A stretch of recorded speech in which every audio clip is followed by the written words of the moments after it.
자, 오늘은 셀 수 없는 명사에 대해서 한번 공부해 보도록 합니다. 어제는 셀 수 있는 명사를 썼었죠. 한번 복습하면은 우리가 명사는 어떻게 나누었죠? 크게 셀 수 있는 명사냐, 셀 수 없는 명사냐.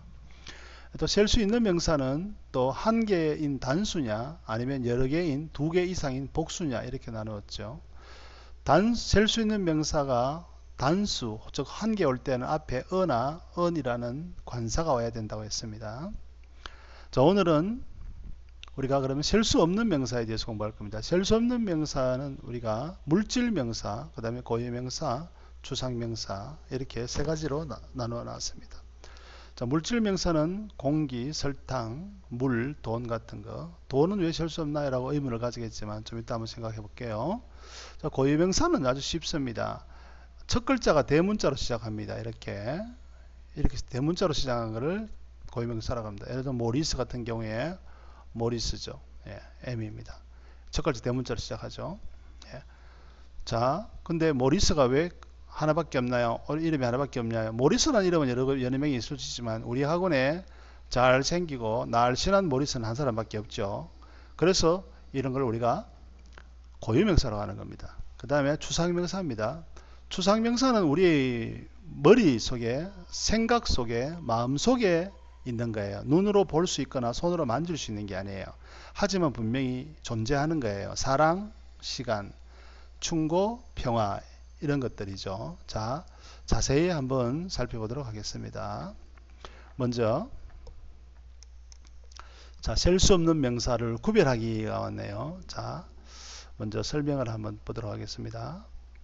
자, 셀 수 없는 명사는 어떤 것이 있느냐? 자, 셀 수 있는 명사가 있으니 셀 수 없는 명사도 있겠죠 라고 우리에게 질문을 던집니다. 셀 수 없는 명사는 물, 돈, 사랑처럼 일정한 형태가 없어요. 그러면서 개수를 셀 수 없는 명사를 말한다는 것이죠. 물 한 개, 물 두 개, 돈 하나, 돈 두 개, 사랑 하나, 사랑 두 개, 시간 하나, 시간 두 개 이렇게 셀리진 않죠. 그래서 우리가 물, 돈, 러브, 타임 이런 거는 셀 수 없는 명사라고 보는 겁니다. 그럼 이렇게 의미를 가지고 있겠죠. 선생님, 시간은 왜 셀 수 없나? 시간은 셀 수가 있잖아요 라고 얘기하겠죠. 시간은 우리가 시간 속에는 분이 있을 것이고 그 다음에 초도 있을 것이고 그죠. 분, 초, 60초죠 1분은. 그 다음에 시각도 있을 것이고 시각은 9시, 10시 이렇게 말하는 거죠. 그 다음에 달이 있을 거고 그 다음에 요일이 있을 것이고 그죠. 그 다음에 연이 있겠죠. 1년이 있는 거죠. 이와 같이 하루라든가 또는 시각이라든가 그 다음에 분이라든가 초라든가 한 달이라든가 1년이라든가 이렇게 단위 즉 시간 속에 포함되어 있는 작은 이 단위들은 셀 수가 있습니다. S나 ES를 붙이지만 그래서 이걸 전부 포함하는 이걸 시간이라고 하는데 이거는 우리가 셀 수 없다는 것이죠. 그러니까 우리가 시간 하나, 시간 두 개 이렇게 말하지는 않는다는 것이죠. 시간 좀 있어, 나 시간 좀 낼 수 있어 이렇게 좀 이렇게만 쓰는 것이죠. 그걸 복수형을 쓰지는 않습니다. 돈도 마찬가지입니다. 선생님 돈 셀 수 있잖아요. 돈도 마찬가지 원리입니다. 돈 하나, 돈 두 개 이렇게 셀진 않죠. 왜? 자, 돈에도 우리가 여러 가지 단위가 있습니다. 우리 한국 돈에는 원이 있겠죠. 원이죠. 자, 1원, 그 다음에 10원, 그 다음에 100원, 그 다음에 1000원, 이렇게 만원, 이렇게 단위가 있죠. 이런 단위들은 우리 복수형을 붙일 수 있다는 것이에요. 예를 들어서 1000원 같으면, 자, 우리 한글 이렇게 쓰지만은, 자, 10, 자, 자, 단위가 1000 원 이렇게 되면은 천원이 한 개가 왔으니까 원이죠. 그럼 2000원 하려면은 우리가 2000s를 쓴다는 거야. thousands 이렇게 2000s 이렇게 쓴다는 것이죠. 이러면 2000이라는 뜻이죠. 2000 원 이렇게 하면 2000원이 되는 것이죠. 달러도 마찬가지입니다. 달러 같은 경우도 돈이죠. 미국 돈입니다. 자, 1달러는 $1, $1겠죠.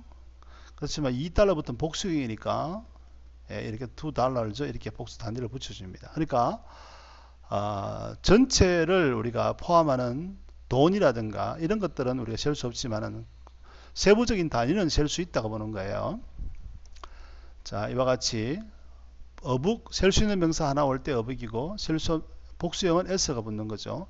앞에 두 개 이상이 되면 당연히 뒤에 s가 붙여줘야 되는 거죠. to book 하면은 영어 표현에서는 틀린 표현이죠. s를 반드시 붙여줘야 하는 겁니다. 그 다음에 셀 수 없는 명사는 우리가 water 같은 게 셀 수 없는 명사인데 셀 수 없으니까 당연히 어를 붙으면 안 되죠. 또 뒤에 셀 수 없으니까 복수형을 쓰는 s가 붙으면 안 되는 거죠. 그래서 to waters라는 이런 표현들은 성립할 수가 없는 거예요. 자, 이제 중지하고 선생님 동영상을 중지하고 문제를 풀고 다음 설명을 듣도록 합니다.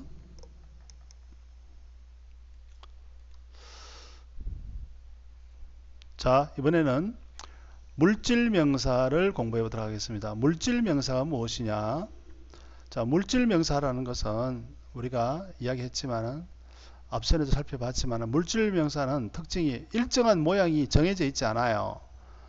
그러한 뭐 재료나 음식이나 뭐 기체나 액체 또는 입자 등의 물질이나 자연현상을 나타낸다 이렇게 말했습니다. 좀 범위가 넓죠. 물질 명사는 우리가 좀 이해하기에는 한 번에 이해하기에는 상당히 어렵습니다. 하지만 또 딱히 한마디로 우리가 이거를 정의할 수 있는 정의도 내세우기 어렵고요. 우리가 익혀가면서 우리가 감을 어떤 것이구나라는 어떤 느낌을 가질 수밖에 없습니다. 자, 여기 볼게요. 사진, 버터, 서울, 설탕에서 어떤 게 물질 같아요? 예, 다 물질이죠. 사진도 물질로 이루어져 있는 거죠. 버터도 물질이고, 서울이라는 것은 어떤 도시를 나타내는 거. 이거는 이름이니까 서울도 어떤 물질들로 이루어져 있으니까 물질이라고 할 수 있겠지만은 직접적인 서울이 물질을 나타내는 건 아니죠. 설탕은 어떤 물질을 나타내는 거죠. 그러니까 설탕이나 버터 같은 경우는 우리가 물질 명사라고 합니다. 그럼 선생님 사진은 물질인데 왜 물질 명사라고 하지 않나요? 이렇게 사진은 어떤 우리가 어떤 결과물로서 나온 거죠. 예. 그래서 우리가 선생님이 말로 설명하기 어려운데 사진은 물질 명사로 보지는 않습니다. 자, 그 다음에 그러면 이런 종류의 물질 명사가 왜 어떻게 가능한지 한번 설명을 보도록 하겠습니다. 자, 물질 명사란 여기서 나름대로 정의하는 거 볼게요. 물질 명사는 일정한 모양이 없는 재료, 음식, 기체, 액체, 입자 등의 물질이나 자연현상을 나타낸다. 위에서 말한 거죠. 자, 구체적으로 한번 살펴볼게요. 기차나 액체는 어떤 게 있을까요? 예, 공기, air, gas, 가스, oil, 기름, water, 물이죠. juice, tea, milk, coffee. 이런 거 보는 것 같아요. 주로 우리가 이거는 개수는 아니고 슈퍼에 가도 어떻게 팝니까? 이런 것들은 예, 그램이나 예, 킬로그램 무게 단위로 파는 거죠. 예, 그런 특징이 있네요. 밑에도 bread, 빵, butter, cheese, meat, salt, sugar, flour, soup 이런 것도 우리가 다 그램이나 킬로그램 무게 단위로 파는 거죠. 선생님 빵은 셀 수 있잖아요. 빵, bread. 우리가 빵은 요즘 우리가 마트나 가면 빵을 이렇게 낮게 포장하거나 포장지에 포장되어 있거나 또 아니면 이렇게 빵을 이렇게 덩어리로 이렇게 팔죠. 그러면 빵 한 개, 두 개라고 이야기하죠. 그렇지만 브레드도 마찬가지로 우리가 빵도 여러 종류가 있죠. 예를 들어서 단팥빵이 있고 크로와상이 있고 바게트가 있고 여러 가지 있죠. 그런 구체적인 단위는 우리가 S나 ES를 붙이지만 여기서 빵이라는 것은 우리가 빵류 전체를 말합니다. 그래서 브레드는 전체를 나타내는 브레드는 우리가 셀 수 없는 명사라고 보는 거예요. 자, 버터나 이런 거 마찬가지입니다. 이런 건 우리가 무게 단위로 들어서 팔죠. 그 다음에 아까 말했던 선생님이 money, gold, 금 같은 거, rain, 비, snow, 눈. 굳이 셀리면 셀 수 있겠지만 굳이 셀 수 없다고 보는 것이죠. 셀 필요가 없으니까 wind, 바람 한 개, 바람 두 개 안 되죠. sunshine, paper, furniture. 선생님 페이퍼 종이도 이상해요. furniture도 이상해요. 마찬가지입니다. 페이퍼에서 페이퍼라고 하는 것은 우리가 종이를 한 장, 낱장을 우리가 시트라고 합니다. 시트. 우리가 쓰는 공책 한 장 이럴 때 a sheet, 얇은 종이를 한 장은 a sheet라고 합니다. 이렇게 그러니까 공책도 우리가 노트북이라 그러죠. 노트북스인데 책 여러 권이면 노트북스라고 그러죠. 공책. 예. 이렇게 종이로 만든 여러 가지 세세한 어떤 제품들은 우리가 S나 ES를 붙이지만 여기서 페이퍼라는 것은 주로 우리가 원료, 종이를 만드는 원료를 말합니다. 즉 종이를 이렇게 공책이나 또 우리가 편지지 같은 걸 만드는 이런 원료, 펄프라고 하죠. 그런 의미가 강합니다. 그렇기 때문에 이 페이퍼는 종이류의 총칭을 말하니까 이거는 셀 수 없다고 말하는 거예요. 그다음 퍼니처도 마찬가지죠. 가구도 우리가 책상이나 의자나 테이블 같은 거는 셀 수가 있죠. a chair라든가 그 다음에 뭐 two tables라든가 이렇게 자세한 것, 이렇게 가구의 세부적인 단위들은 s나 s를 붙여서 셀 수 있지만 furniture 그러면은 가구류의 총칭을 말합니다. 그래서 이건 우리가 셀 수 없다고 보는 거예요. 그런 면에서 보면 furniture나 paper나 money나 같은 거는 money나 bread 같은 거는 같은 맥락이겠죠. 자, 여기에 돈은 단위로 세기 때문에 돈 자체를 셀 수 없어요. 100원 100달러라고 세지만 돈 하나 돈 둘 이렇게 세진 않아요 라고 설명을 붙여놨네요. 자, 설명 듣고 그 다음에 문제를 풀기 바랍니다. 문제를 다음 페이지까지 풀고 그 다음 설명을 듣고 문제를 풀기 바랍니다. 다시 또 문제를 풀기 바랍니다. 57초까지 문제 풀면 되겠어요.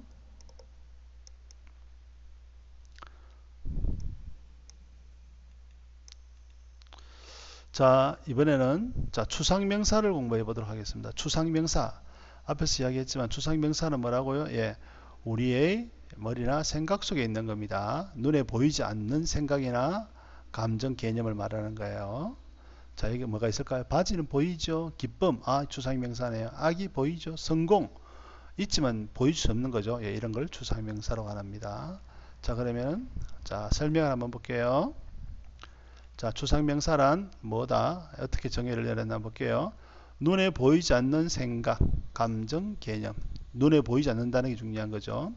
생각이나 개념, 운동이나 과목, 생각, 사랑, 평화, joy, 기쁨, freedom, 자유, luck, time, health, peace, advice, friendship 이런 거.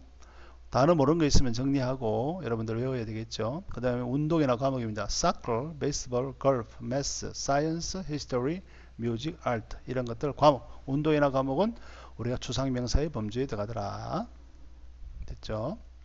여기도 시간에 대한 설명이 나오네요. 시간은 과거, 현재, 미래로 이어지는 추상적인 개념. 추상적이라는 것은 눈에 보이지 않는다는 말입니다. 우리 생각 속에 존재한다는 개념이에요. 그래서 추상은 눈에 보이지 않는 이런 뜻으로 보여집니다. 개념을 나타내기 때문에 셀 수가 없어요. 우리가 1시간, 2시간이라고 말할 때의 시간인 hour는 셀 수 있어요. 맞죠? 시간이 작은 단어니까 1시간 an hour, 2시간이면 2 hours 이렇게 표현한다는 거죠. 자, 동영상 강의를 멈추고 문제 59쪽까지 풀고 또 선생님 강의 듣고 문제 풀도록 하겠습니다. 자, 문제 푸세요. 59쪽까지. 자, 이번에는 고유명사 구분하기입니다. 고유명사가 뭐냐? 아주 쉽죠. 고유명사란 사람이나 지역이나 요일, 월 등 세상에서 하나뿐인 것, 하나뿐이 없으니까 셀 필요가 없죠. 그래서 고유명사라고 합니다. 고유명사의 특징은 첫 글자가 대문자예요. 캐피탈 워터라, 캐피탈 레터라 그러죠. 자, 이거 아니죠? 폴 대문자죠. 캐나다 대문자죠. 요것이 고유명사죠. 고유명사는 우리가 구별하기가 쉽겠어요. 바로 문제를 풀 수 있겠습니다. 근데 여기 한번 보고 갈게요. 어떤 것들이 있나 구체적으로 사람 이름, 지명, 한국, 중국, 인도 이런 것들 있죠. 그 다음에 요일, 월, 명절도 고유명사라고 합니다. Monday, Tuesday. 우리 딕테이션 할 때 많이 썼죠. 첫 글자 항상 대문자로 썼죠. 추석, 설날, New Year's Day 이렇게 할로윈, 그 다음에 크리스마스 이렇게 요일, 월, 명절도 이렇게 쓰더라. 자, 고유명사 풀 수 있겠죠. 그러면 여러분들이 61쪽까지 선생님 강의를 멈추고 문제를 풀고 마지막 강의를 듣도록 하겠습니다. 자, 됐나요? 자, 그러면 이번에는 단위를 붙여서 셀 수 없는 명사 세기. 자, 요거는 우리가 이렇게 사용하는 생활 중에서 사용하는 건데 우리 한글 표현에서 이런 표현들이 많아요. 예를 들어서 우리가 우리가 빵 할까요? 빵은 우리가 빵 한 조각 이렇게 말하죠. 그러면 조각은 셀 수 있으니까 빵 2조각, 빵 3조각 이렇게 말할 수 있겠죠. 영어도 마찬가지입니다. 조각은 piece를 씁니다. 그러면 한 조각이에요. 그러면 두 조각 하려면 two pieces를 쓰면 됩니다. 여기 뒤에다 빵이면은 over라는 전치사를 쓰고 bread 이렇게 써주면 됩니다. bread는 셀 수 없죠. 그러니까 뒤에 s를 붙이는 게 아닌데 앞에 빵 두 조각이라는 요 단위를 복수형으로 써주는 거예요. 이때 over는 뭐냐 하면은 이거하고 똑같은 거예요. 예, 이때 over는 예, 빵 두 조각 이어서 이꼬르라고 생각하면 됩니다. 예. 이 over는 우리말로 하면 의란 뜻이거든요. 빵의 두 조각. 이렇게 뒤에서 해석해야 됩니다. 빵의 두 조각. 빵 두 조각 이렇게 되는 거겠죠. 그런데 이 빵은 우리가 피스라는 표현을 쓰지만은 그다음에 우리가 물 같은 거는 물 두 조각 쓰지 않죠. 물은 어디에 담습니까? 예, 유리잔에 담죠. 예, 유리잔에 담는다고 보면은 글래스라고 합니다. 유리잔은 글래스죠. 그래서 a glass of water 하면은 물 한 잔이 되는 거고요. 그 다음에 물 두 잔이 되려면은 two glass 잔을 우리가 여기서 glass가 유리잔을 말하니까 two glasses of water 이렇게 되주는 거죠. 예, 이렇게 써주면은 물 두 잔이 되는 거예요.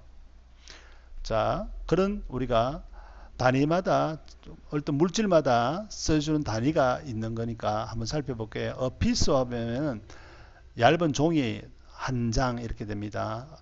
또는 치즈, 피자도 얇은 그 한 장 이렇게 됐을 때 한 조각 떼어내죠. 이것들 한 조각이 피자라 해가지고 a piece of pizza 하면 피자 한 조각이 됩니다. 그러니까 이런 조각들은 a piece of cake, a piece of bread, a piece of ham, a piece of cheese, a piece of paper, a piece of furniture. 특이하게 furniture도 a piece of로 쓴다는 거예요. a slice of 하면은 얇게 쓴 거 있죠. 이렇게 우리가 치즈 여러분들 가면은 슬라이스 치즈 있죠. 집에 어머니들이 사놓으신 거 있죠. 얇게 쓴 거. 이걸 우리가 한 조각이라고 합니다. a slice of 하면 얇게 쓴 한 조각이라는 뜻이에요. a slice of pizza. 피자는 a piece of도 쓰고 a slice of도 쓰네요. a slice of cake, a slice of bread, a slice of ham, a slice of cheese. 마찬가지로 이런 것들은 piece란 단위도 같이 쓸 수 있는 것들이에요. a sheet of 하면은 sheet은 종이라고 하면 됩니다. 그러니까 한 장이라는 뜻입니다. a sheet of paper 하면 종이 한 장 이렇게 되겠죠. 그러면 종이 두 장은 어떻게 될까요? 예, two sheets가 되겠죠. two sheets of paper 이렇게 되겠죠. 이렇게 하면은 종이 두 장이라는 표현이 된답니다. 자, 조심해야 될 게 우리가 물질 단위 셀 수 없는 거를 물질 단위를 넣었을 때 two pieces of pizza 할 때 피자 자체는 셀 수 없기 때문에 s를 붙이면 안 돼요. two piece 이 조각 단위 즉 이 수량 단위에다 s를 붙여야 됩니다. 이렇게 two pieces of pizza 이렇게 쓰는 게 맞는 거예요. 예, 자, 설명을 다 들었으니까 문제 풀고 뒤에 연습 문제까지 풀기를 바랍니다. 수고했습니다.